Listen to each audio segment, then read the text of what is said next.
Welcome to the Fear and Greed Daily Interview. I'm Adam Lang.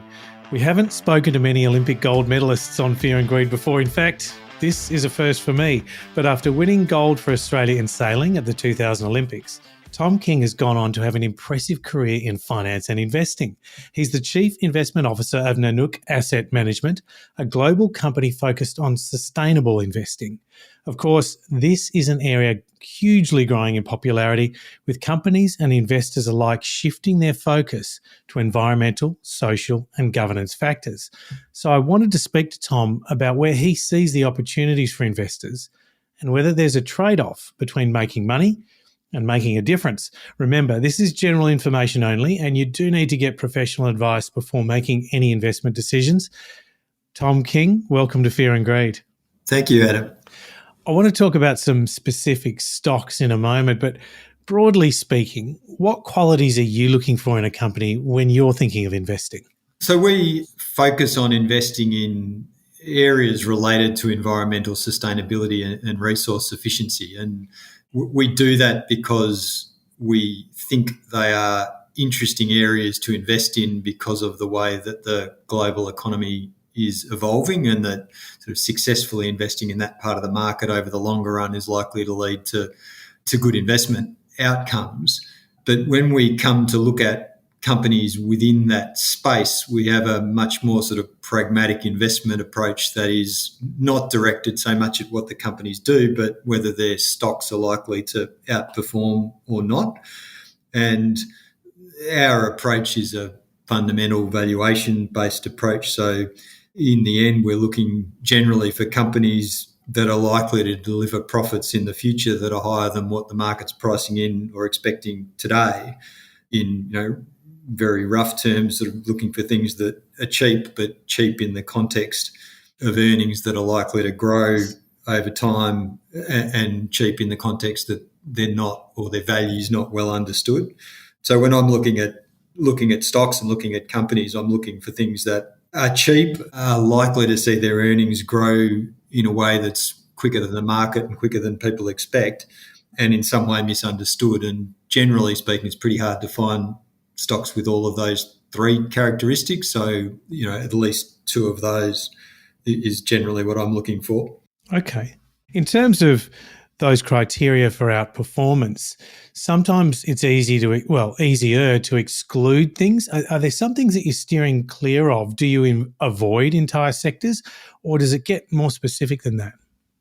As a firm, we do, in that, because we focus on a set of industries related to sustainability, most of which are pretty obvious things like renewable energy and electric vehicles and waste management, recycling and so on. We tend not to focus on any companies that are involved in areas of ethical concern or areas that are sort of at odds with the environmental focus of what we do.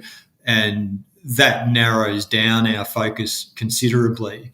But when it comes to looking at companies that fall within that space, we don't sort of tend to be hard and fast about excluding companies that are involved in different activities within that space. Gotcha. So perhaps if we can look at some specific sectors and stocks, Nordex, for example, how are you looking at that? I mean, that's a very contemporary example in that it's something we're looking at the moment. It's a leading wind turbine manufacturer based in Europe.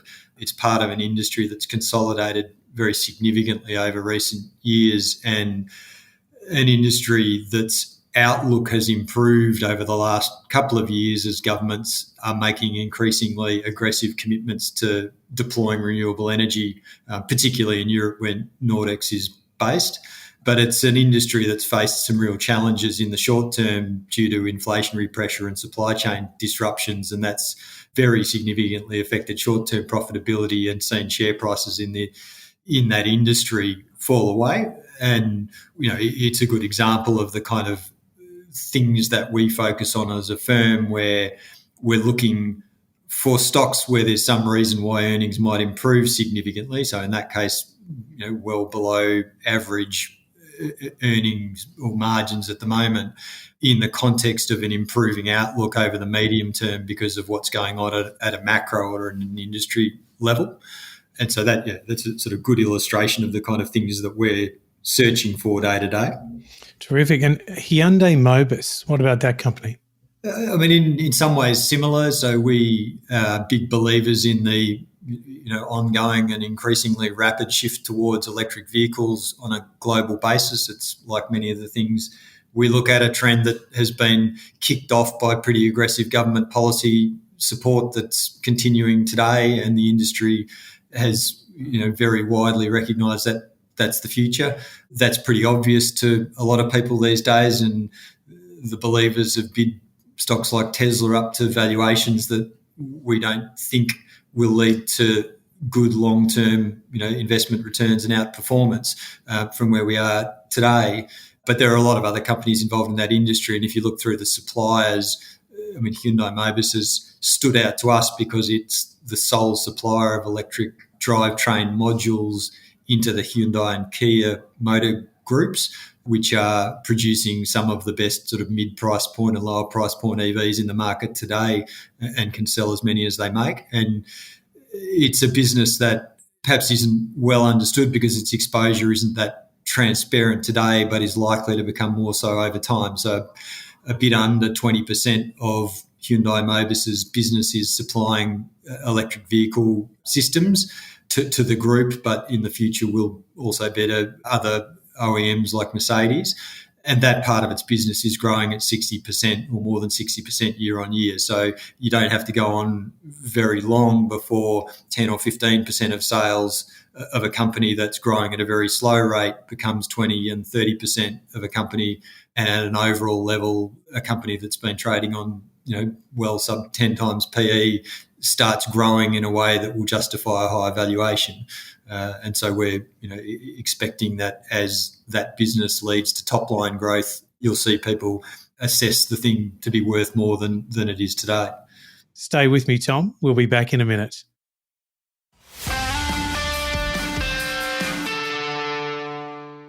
I'm speaking to Tom King, Chief Investment Officer at Nanuk Asset Management.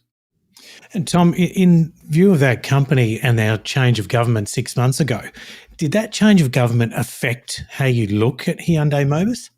Our change of government, no. I mean, we're investing globally and, in fact, haven't in 13 years invested in a stock in Australia.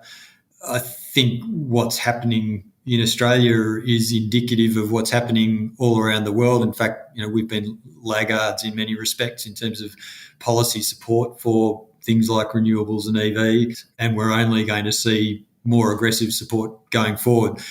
I think it's quite pertinent that at the moment we've got the COP27 conference in Egypt, and it's not surprising to me that real question marks are being placed on the desire to keep global warming to 1.5 degrees and our ability to achieve that. Because if you look at the commitments made around the world, whilst there's a lot of 2050 net zero pledges, there's not sufficient action being committed to yet on shorter term timeframes to keep us anywhere near achieving that sort of outcome. And with the kind of things that have been happening on the environmental front around the world as well as at home over the last 12 months, I think it's extremely likely you'll just see a series of more aggressive step changes in policy in coming years as the world strives to address these worsening problems. And as that happens, companies making EVs, companies producing renewable energy, generating products like solar and wind and solutions to make the grid work and energy storage and things like carbon capture and storage in the future will benefit enormously from those changes as they happen. Interesting. So we've basically the sum of the parts don't add up to the changes we need to make, and there's thereby an undercurrent, if you will, of catching up that needs to happen, and that'll affect these very companies that we're talking about.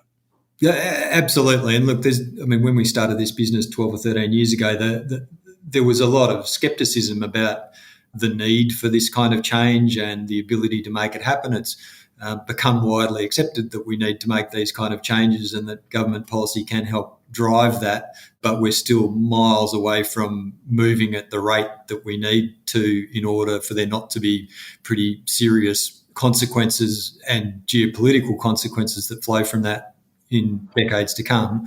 And so I think it's quite likely you'll continue to see an acceleration. And the fact that we're lagging behind where the world needs to be, and what scientists have been saying for some time is the sort of trajectory we need to achieve, means that, the further we go forward, the more levers that need to get pulled at once at some stage down the track to fix these problems.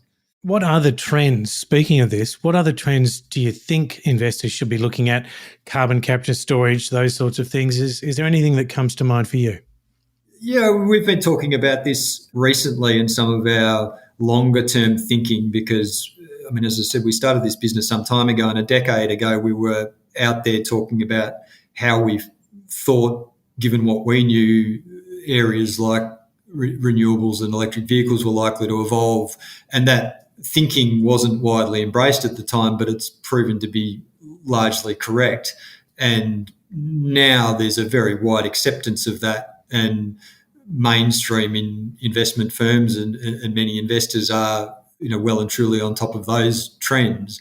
But if we look forward over the next decade and what might be happening as we move towards 2030, the solutions that people are aware of or investing in today really only represent 20 or 30% of what's required to meet the science-based targets. And we need to see other grid solutions. We're going to see things like hydrogen and nuclear and a whole raft of technologies to support greater electrification through the economy. We are going to need carbon capture and storage on a very large scale, not only to hard to decarbonise parts of the economy, but also to eventually reverse some of the damage that's been done through direct air capture.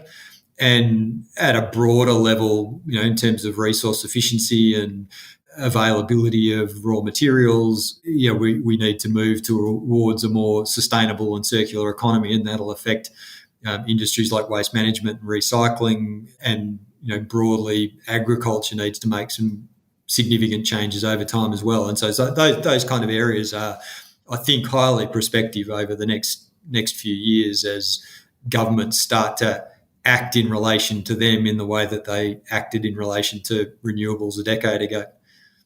Tom, you've had a pretty remarkable career, including reaching the absolute pinnacle of global sport, an Olympic gold medalist in sailing. What are you most excited about in this world of finance and investing in the year ahead? I'm excited about the sort of opportunities that the dislocations in markets over the last 12 or 18 months have presented. It was a pretty challenging and frustrating environment investing in many of the areas we focus on 2 years ago, because there was a lot of speculative investment that had driven valuations to very high levels. And that's led to a period of fairly meaningful underperformance in a lot of those areas. We've dodged most of that, which we're pleased with, but we're getting to a point now where you're starting to see opportunities in areas we're interested in, and this combination of sort of short-term challenges and share price underperformance aligning with a longer-term story that's improving. And I think that as an investor is an exciting time to be looking at what's going on in the world and companies that are going to benefit from that. And one that'll have a positive impact on the world. Well, let's hope so. That's, I guess, an important part of what we offer, that the companies we invest in are on the right side of the ledger in terms of their activities contributing in a positive way to a better world in the future. Tom, thank you very much for talking to Fear and Greed. My pleasure. That was Tom King, Chief Investment Officer at Nanuk Asset Management. This is the Fear and Greed Daily Interview. Remember, this was general information only, and you should seek professional advice before you make any investment decisions. Join us every morning for the full episode of Fear and Greed, Australia's most popular business podcast. I'm Adam Lang. Enjoy your day.